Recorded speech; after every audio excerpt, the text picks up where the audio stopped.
मोहसिन नकवी साहब की गज़ल है जी।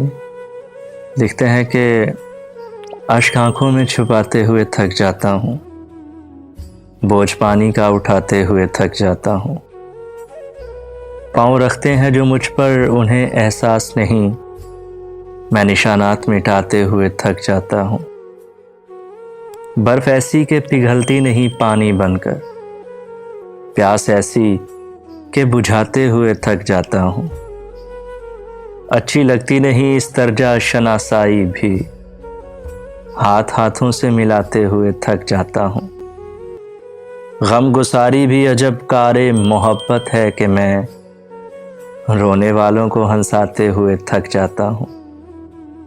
इतनी कब्रें ना बनाओ मेरे अंदर मोहसिन, इतनी कब्रें ना बनाओ मेरे अंदर मोहसिन, मैं चिरागों को जलाते हुए थक जाता हूँ।